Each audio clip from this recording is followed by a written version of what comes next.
c'est historique. Bonjour Fabrice Delméda. Bonjour. Le président Macron poursuit donc son itinérance mémorielle entre Meuse et Aisne, et là où s'est déroulée la bataille du chemin des Dames et où des troupes se sont mutinées. Vous avez choisi d'évoquer ce tournant à travers le cas d'un soldat. Oui, parce qu'il y a des vies qui ressemblent à des films. Il faut imaginer un champ à la nuit noire et un homme qui court. Un coup de feu, clac. Il court encore plus vite et bientôt, il se cache dans un marais sur les bords de l'Aisne. C'est un condamné à mort qui vient de s'échapper, il s'appelle Vincent Mouliat. Mouliat, depuis 1914, est un combattant, un héros.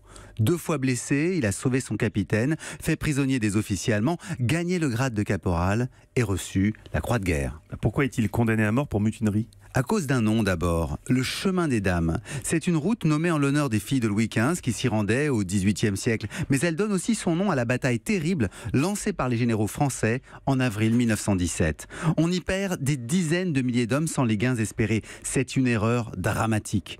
Le moral des troupes vacille, plus de la moitié des régiments français s'agitent, certains se rebellent et chantent l'international, ce sont des mutineries. Ensuite vient une erreur. Le caporal Mouliat devait garder un dépôt de munitions, mais il a été arrêté à tort avec des mutins et il est condamné à mort avec 5 autres soldats pour faire un exemple dans son régiment. Mais la veille de l'exécution, il s'enfuit et puis il rejoint ses landes natales et passe en Espagne. Et il a pu revenir en France après la fin de la guerre ? Oui, grâce aux lois d'amnistie et à la mobilisation de ses anciens camarades de régiment, il retrouve Nassier, son village des Landes, en 1936. Il y est resté en famille. Jusqu'à sa mort en 1984, aucun gouvernement n'a accepté de le réhabiliter. Cette injustice illustre bien l'absurdité du chemin des Dames. Pour masquer l'erreur stratégique du commandement, on pouvait sacrifier des soldats exemplaires.